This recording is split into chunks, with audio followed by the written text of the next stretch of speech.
Good. Page 142. What is the goal of the godly soul?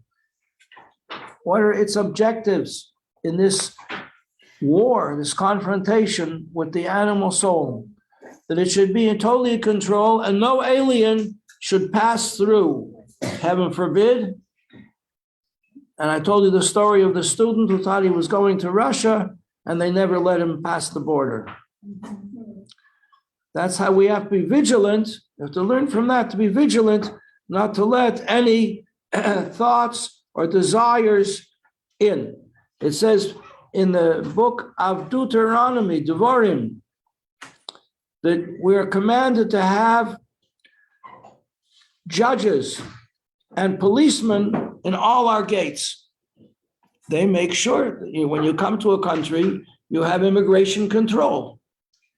You have to show your visa, your passport, and if you don't, it's not in order, if it's out of date, they don't let you in. Please step aside, sit over there. What are the judges and the policemen that have to be in all our gates? I don't have gates. I don't live in that kind of a city. Hasidus explains very obvious, becomes very obvious, so obvious once you know this, that your gates are the openings that you have through which you interact with the world. Your eyes, what you look at, your ears, what you hear, your mouth with which you speak, the things that you touch and you bring into your mouth, with which things that you eat, that you consume. These are the gates by which things enter your system. You have to have judges, very well-informed judges, policemen, controlling the immigration. Okay, so that no representative or no agent of the animal soul should enter into a pure system, which is your body. Page 142 at the bottom. Dahainu, that is to say, tlas moichin, I was going to analyze the whole thing. 3 aspects of the brain, which we're familiar with. We've spoken about these at length. They should be filled. The 3 aspects of your brain should be full of the wisdom and the understanding and the knowledge of the godly soul, which we spoke about yesterday, how that works. Wisdom is a term that describes inspiration, where ideas come into your brain seemingly from nowhere. And then Bina, how you develop the idea, how you think about it, how you analyze it, how you compare it, how you become very understanding of the weights and measures and ramifications and consequences of your decisions. And knowledge means the way that's in the back of the brain. This right side is inspiration, left side is development. And the back of the brain is where this is the seat of knowledge. Knowledge means connection. Knowledge means focus. Knowledge means not forgetting about it. Like you can learn all kinds of wonderful ideas, and then you go and do something terrible. Not you. Hypothetically, what happened? You were the best student in the class. I don't know. I don't know, he says. That's the point. There's no knowledge. The knowledge is lacking. The connection with the ideas, it all sort of dissipated as soon as he or she stood up from their chair. As soon as they walked out of the room. Back to square one. No change. So that's what they say. A person has to really learn and apply his learning for 40 years, working at it until you live with your learning, not just something you heard about, but something that you know. That means you live with. Knowing it means you live with it. Page 143.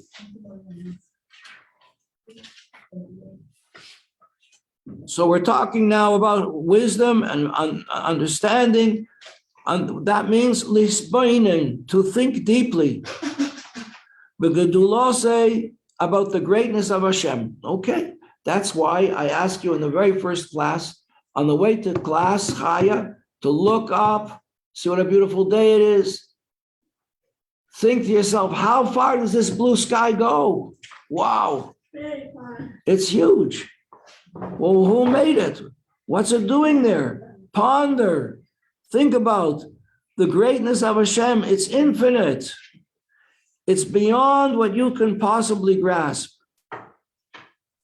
And then apply this meditation, to give birth from these thoughts, to give birth to a feeling of awe.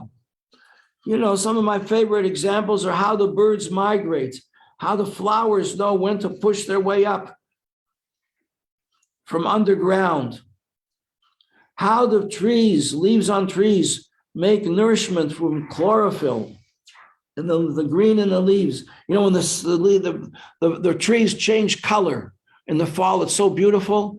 You know what's really happening? They don't change color. The chlorophyll, they sense, the thermometer tells them that you're not going to have enough sunlight to generate food anymore. You have to go on sleep mode. They call it on the computer, safety mode. And therefore the chlorophyll is not necessary and it drains away, leaving the essential color of the leaf. And that's the glorious show that we have in the autumn. It's not that they change, just that you don't see the chlorophyll anymore, which is chlorophyll is green. And when you think about that, and another favorite topic to think about is how the birds know to migrate, how the spiders know how to make a web. I just saw an article about wolves. Wolves live they have a society. Lions like to be alone. Tigers, cougars can stalk. Wolves like to live in a society. They work together. A wolf pack. If they don't have that society, their whole existence is in danger. It's amazing how every single creature, how the bees make honey. How do they gather honey? Why can we eat honey? If bees are not kosher, how can we eat honey? You know how? You ever think about it? It's amazing because bumblebees go to flowers and they sip up the nectar, the sweetness in the flower, and they don't swallow it. They have a little sweetness sac that they store it in, and they take it back to the nest, and they deposit it there for the new generation to live on, and then they pick up pollen, and with the sweetness and the pollen, they make the bee food, and they store it in these octagonal cells, the 8-sided cell. It's the perfect, how do bees know to make these cells? It's the perfect structure, safe space-saving structure. Say that 10 times quickly. Space-saving structure. How do they know? How does anybody know? How does every single creature know what it has to know? How do whales survive deep under in the depths of the ocean? How do they find food? How do they survive in tremendous pressure? How do penguins frolic in Antarctica? It's freezing them. They look like they're having a good time diving into the water. And when you think about all these things, think about the seasons. Think about the fact that the sun keeps coming up day after day. Think about the fact that the seasons, you know why why a year is called a shana? The root of the word shana is two, shnayim. And the root of learning is also called lishanen, to repeat, because you learn by repetition. Repetition is the mistress of learning. I had a French professor used to tell us that. Repetition is the mistress of learning. And the year repeats itself over and over and over again. So it's called a shana, because it's in a cycle. It repeats itself. How does it do that? There's an order here. You see the sun and the moon traveling across the sky. You see where the sun is this morning? It's way above, on the other side of Eastern Parkway, way above the buildings, like it's about 11 o'clock high. If the world in front of you is a clock, it's about like 11. It's about like 11 o'clock. It's traveling across the sky. Actually, you're from your point of view, it's like that. So it's up there. No, it's up there, 11 o'clock from your point of view.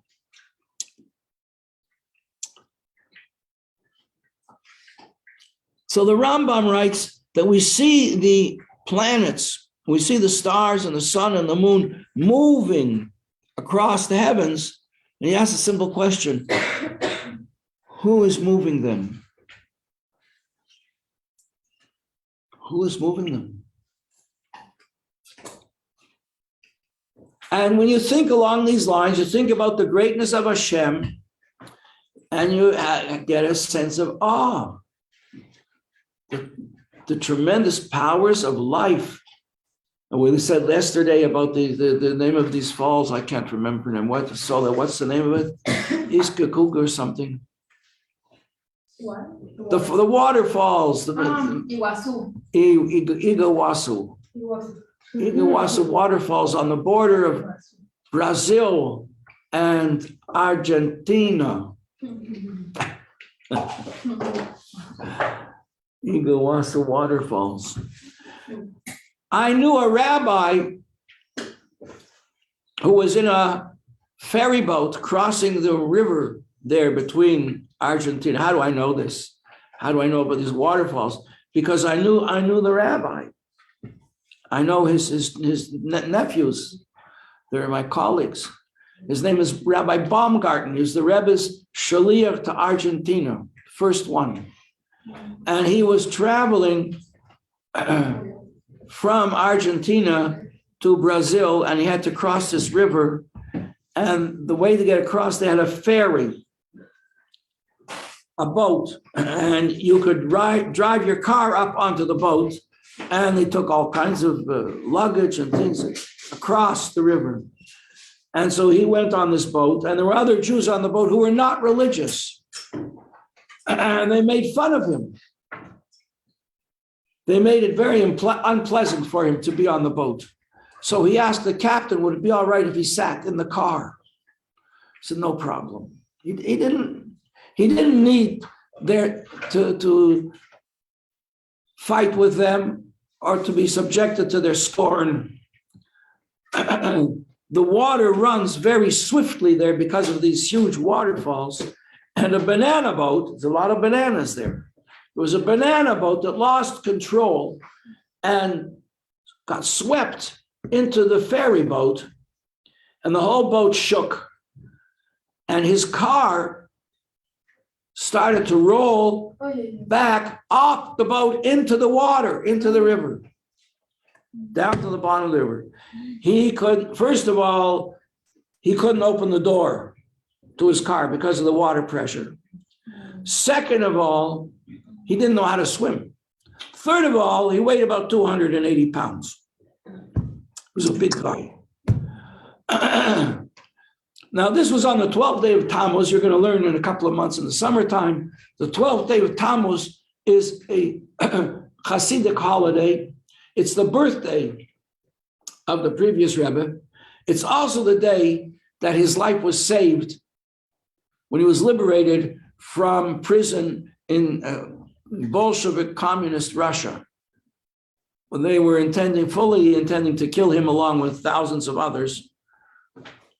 They were determined to wipe out Judaism, and he was a great Jewish leader, the previous Rebbe, and he was liberated on the day that he was born. Just like Moshe Rabbeinu passed away on the day he was born, the Friedrich Rebbe was liberated on the day that he was born. And by the way, the Torah reading, if you pay attention to these things, the day that he was born is a parsha that we read in the summertime in which an evil king named Balak, an evil king, happens to be our grandfather.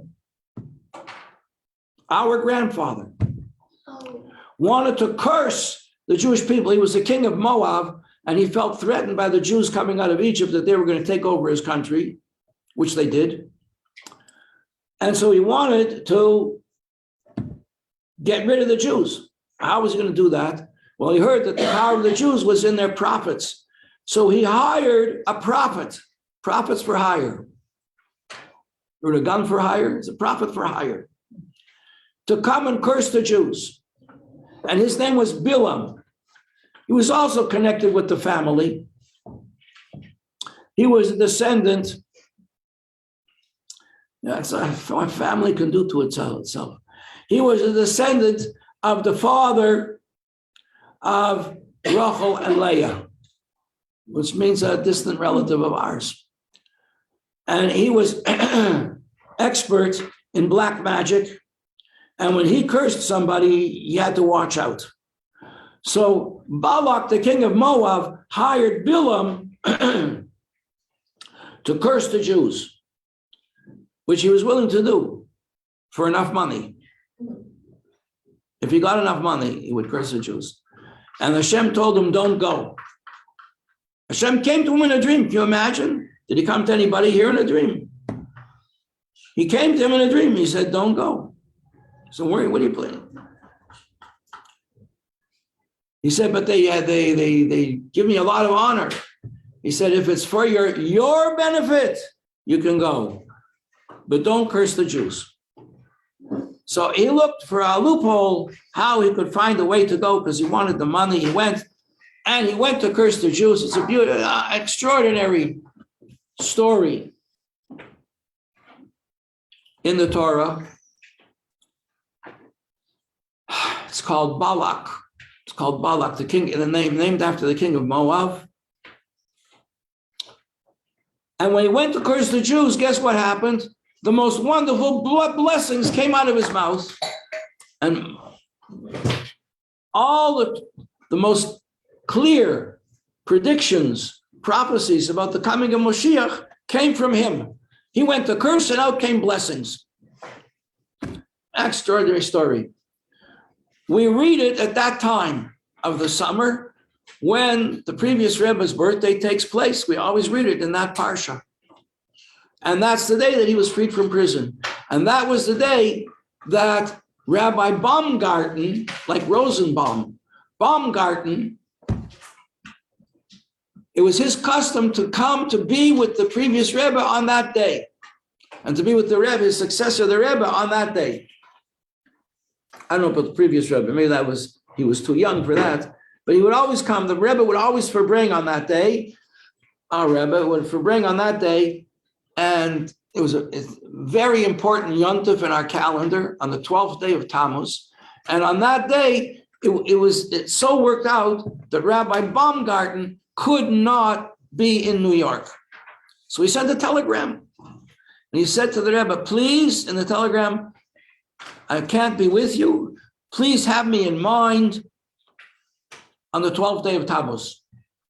So on this day, he was on the ferry and it got hit by the banana boat and his car got rolled off into the water and he was trapped in the car and he couldn't open the door and he felt a hand grab him and pull him out of the car.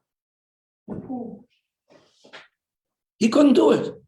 Pulled him out of the car, pulled him to the surface. He didn't know how to swim, was flailing around in the water, and they sent a boat from the ferry to save him. But he was very heavy. He tipped over the boat when they tried to pull him in. So that's the bigger one to get everybody. Oh, the whole long story. Fascinating story. That's the Igas, what's falls? What are they called? Iguazu Falls. Famous Iguazu Falls. And when he came to New York, eventually he dried off. He wasn't able to put on tefillin that day. And he had to find a way to get from that place back to Buenos Aires in Argentina in order to put on the pair of tefillin. His tefillin were in the car. And a Tanya that he had from the Rebbe. When he came, he sent a telegram to his congregation in Buenos Aires saying, I'm coming to the airport. I'm going to land at about 5 o'clock. Please be there to meet me with tefillin. And he had to take one plane take another plane to Buenos Aires. When he arrived, there was a congregation ready there to greet him with a Sefer Torah. He said, where's the tefillin? He said, we brought a Sefer Torah. It's big. You're our rabbi. We want to honor you with a Sefer Torah. He said, I don't need a Sefer Torah. I need a pair of tefillin. And he sat down and he cried. He got in a taxi, he rushed to get to the shul. It was nighttime before he got there. Couldn't put on tefillin that day. So anyway, when he came to the Rebbe eventually, and he came into the Rebbe's room for Yechidus, the first thing the Rebbe said to him before he opened his mouth is, no, the Rebbe said, did I think of you on Yud Beis Tammuz? Did I fulfill your request to think of you on Yud Beis Tammuz? Imagine. So you think about all these things, you think about the waterfalls and the greatness of Hashem's power, and you're filled with awe, and then you remember step 2, that all that's not Hashem. Hashem is much more than all those things that you thought about. Much more than the flowers, and much more than the birds migrating, and much more than the spider making its web, and much more than the worm which regenerates itself even though it's cut by the plow.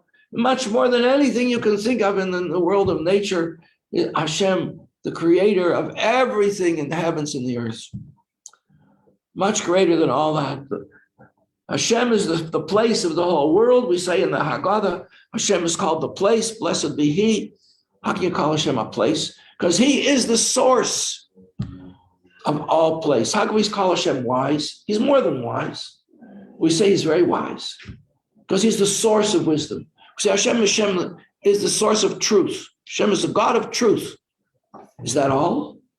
Well, he's the source of truth. Everything about him is true. Hashem is understanding, God of understanding, God of knowledge, God of kindness, God of mercy. Is he any of these things? No, he's greater than all of them. But he's the source of all of them. So similarly, place, space is the first creation. Hashem wants to create a world. Where is he going to put it? In the pushka? Where is he going to put it? In the sock drawer? With your tights? He's got to create a place where the world can go. So he's called the place, blessed be he. And before there was a place, there was just he. So when you think about all these ideas, then you're filled with a sense of awe at the greatness of Hashem. Okay, that's stage 1. And then that sense of awe is like, wow, whoa, whoa, whoa. And then you get to stage 2, which is this awe comes into your heart. The back of the neck goes into your heart as a feeling of fear. I do not want to do anything wrong. I do not want a cheeseburger. No, thank you very much. I do not want to marry out. Thank you very much. I'm not interested. If I don't go on the first date, I'll never have a second.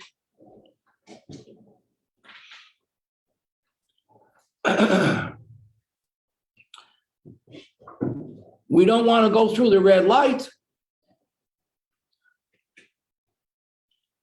There used to be a drug called speed. It was replaced by other drugs. But in the 1970s, it was a popular drug. A friend of mine, Rabbi Gorari, went to a wild campus in Buffalo, and he had to ask the rabbi program. So they said, what do you think about speed? He said, 55 is a good speed. He didn't want to go 85. More accidents happen at 85 than at 55. Right? So we don't want to break any rules. That's because we have fear in our heart, which restrains us. So, and then after the awe comes the fear. After the fear comes the love. I'm so happy I found my way to the Chabad house. My life changed. I just lit a candle Friday afternoon, and I knew that I'd come home.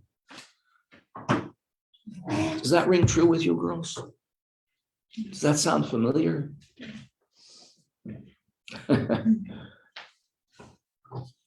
That's how I felt when I put on tefillin for the first time.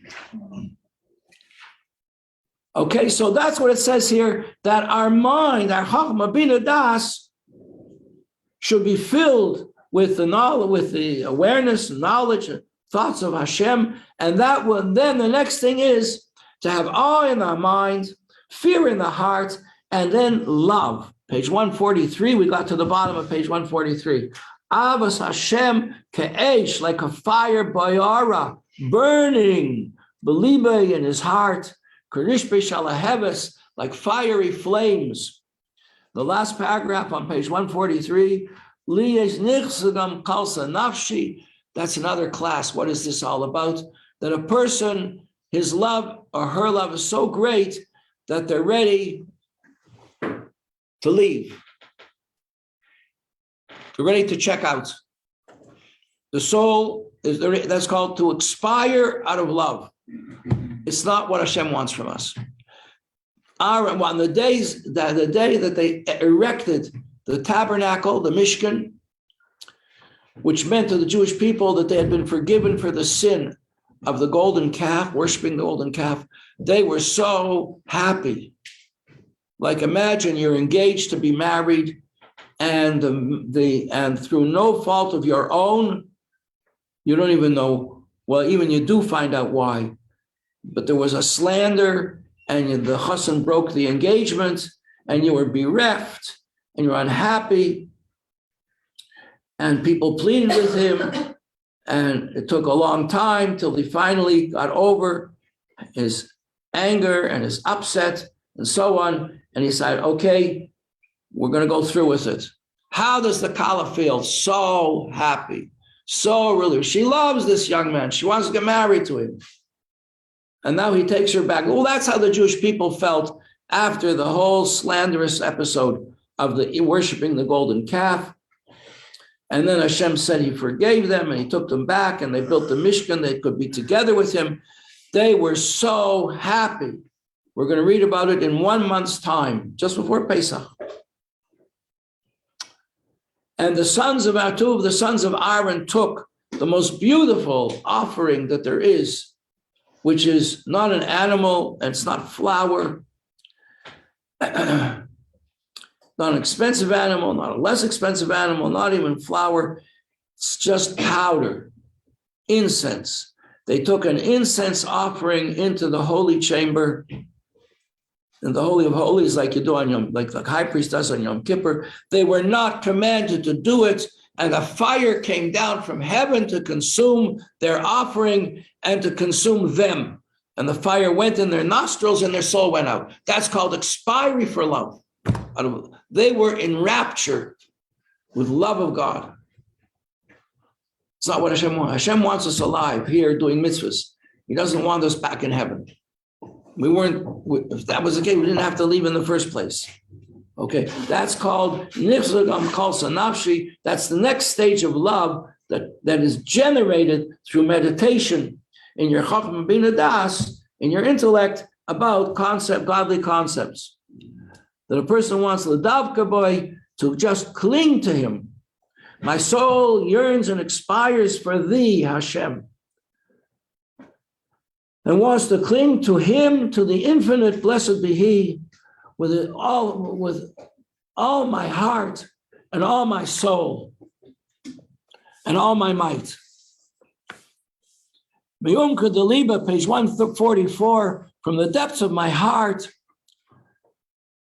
from the right side of my heart, that it should be filled, inlaid with love, totally full and overflowing into the left. The love flows over brimming over into the left side of the heart, and the left side of the heart also begins to feel love, and even the Yetzer Hara begins to feel love of Hashem, that how wonderful it is to be able to serve Hashem and to be on the Hashem's winning team in the Super Bowl, in the spiritual Super Bowl.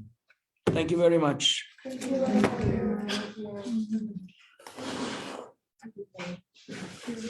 Oh, where'd this come from?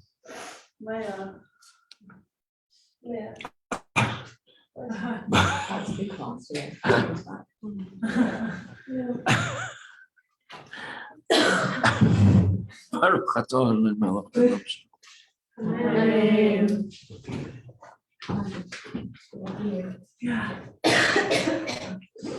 Leah, I can't finish this all at once. It's too much. When did it sneak in? Earlier in the thought. In the middle?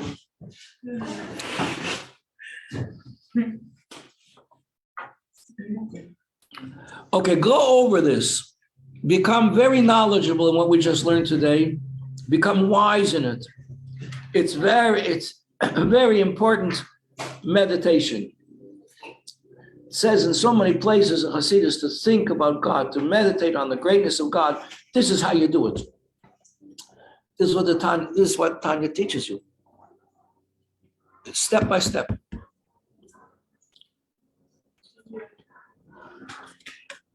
And if you do all these things, here's Rivka Ram. I have to mark you here. And if you do all these things and you still don't feel love of God, do it again. It can't fail. Can you repeat again, please? Meditate and what else? What? Can you repeat again to meditate? It's right there. Chapter 9. A whole stage by step meditation, how to think about the greatness of Hashem.